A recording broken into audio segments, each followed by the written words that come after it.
दोस्तों, महाराणा प्रताप एक ऐसा नाम है हमारे भारतीय इतिहास में जो बच्चा बच्चा गर्व करता है महाराणा प्रताप के शौर्य और पराक्रम के ऊपर।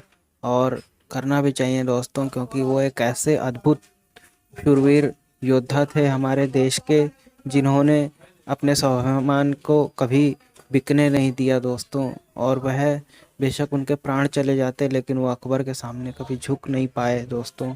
पूरे जीवन काल में अपने महाराणा प्रताप संघर्ष करते रहे, अकबर के खिलाफ अभियान चलाते रहे, और जितने भी किले अकबर ने जीते थे महाराणा से, वो वापस जीत लिए थे महाराणा ने।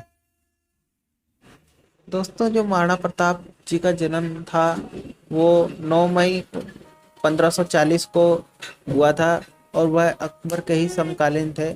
जिस समय वह प्रशिक्षण ले रहे थे, उस समय अकबर दिल्ली का सम्राट, मुगल सम्राट था, तीसरा मुगल था वो दोस्तों। और जब वो महत्वाकांक्षी हो गया तो उसने मेवाड़ की तरफ सोचा, लेकिन मेवाड़ कूच करने से पहले वहाँ पे राजगद्दी पर महाराणा जी का राज्याभिषेक कर दिया गया था। इससे पहले उनके पिताजी ने, उदय सिंह ने, जगमाल को, जो कि एक उन्हीं का उन्हीं की 20 पत्नियों में से एक का पुत्र था, जगमाल को गद्दी पर बैठाया। लेकिन उनके जो प्रजा थी महाराणा प्रताप को ही पसंद करती थी, यानी कि जगमाल का वध हो जाने के बाद वो अंततः मेवाड़ का राजा महाराणा को घोषित कर दिया गया। और उन्होंने भीलों के साथ काफ़ी अच्छा बर्ताव किया, और भील उन्हें कीका कहकर पुकारते थे दोस्तों। प्रताप सिंह जी अंतिम क्षण तक और अंतिम श्वास तक अकबर से संघर्ष करते रहे। वह हमेशा से ही स्त्रियों का सम्मान तथा पूर्वजों का सम्मान करते थे, और उनकी तरह उनका पुत्र जो अमर सिंह जी थे, वो भी बहुत बलवान और शूरवीर थे।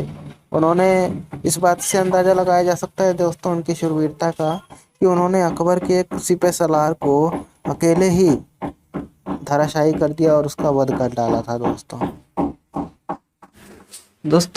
महाराणा प्रताप जिस समय गद्दी पर बैठे, ठीक 3 साल बाद ही अकबर ने उनके राज्य पर आक्रमण करके उनसे उनकी गद्दी छीनने की कोशिश करी दोस्तों, और उनको मजबूरन हल्दी घाटी के जंगलों में भटकने के लिए और शरण लेने के लिए मजबूर होना पड़ा दोस्तों। लेकिन उनका मनोबल और स्वाभिमान ख़त्म नहीं हुआ दोस्तों। वह घास की रोटी स्वीकार कर सकते थे, लेकिन अकबर के द्वारा दिया गया साम्राज्य धार में वो स्वीकार नहीं कर सकते थे दोस्तों।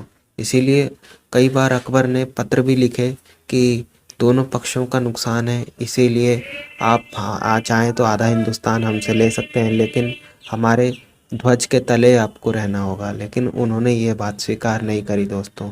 वह अपना स्वाभिमान कभी बेच नहीं सकते थे दोस्तों। एक बार क्या हुआ कि अब्दुल रहीम खान ने खाना और पे महाराणा प्रताप के पुत्र अमर सिंह ने अटैक कर दिया, और उनके पुत्रियों और पत्नियों को अपने साथ ले आए। लेकिन महाराणा प्रताप कहाँ स्वाभिमान के धनी बहुत होते हैं दोस्तों, इसीलिए उन्होंने यह औरत का भी सम्मान किया, और औरत का भी उतना ही सम्मान करते थे दोस्तों जितनी वो अपनी बहन बेटियों के सम्मान करते थे। इसीलिए अमर सिंह से उन्होंने बोला कि हम यह युद्ध तो हल्दी घाटी युद्ध में देख लेंगे, लेकिन इनके जो बहन और बेटियां हैं उनको सही सलामत उनकी जगह पहुंचा दी जाए दोस्तों।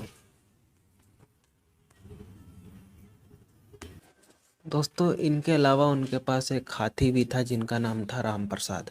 ये तक तो उनके पास एक घोड़ा था, वो बहुत ही स्वामी भक्त घोड़ा था। साथ ही साथ उनके पास एक हाथी भी था जिसका नाम था राम प्रसाद। तो अकबर ने इस हाथी को झुकाने की कोशिश करी, लेकिन वो झुक नहीं पाया, और वो भूखा महाराणा प्रताप के बिना कालकोठरी में ही अकबर के दम तोड़ दिया उसने। तो दोस्तों, अकबर इस पर बोलता है कि जब मैं उसके हाथी को नहीं झुका पाया तो महाराणा प्रताप को क्या झुका पाऊंगा दोस्तों।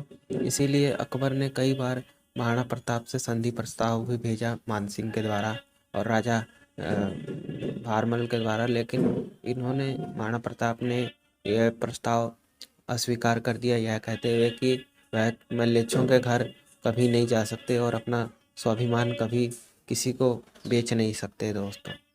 और इसी के साथ हम वीडियो ख़त्म करते हैं। वीडियो अच्छी लगे तो इसको लाइक कमेंट ज़रूर करिए।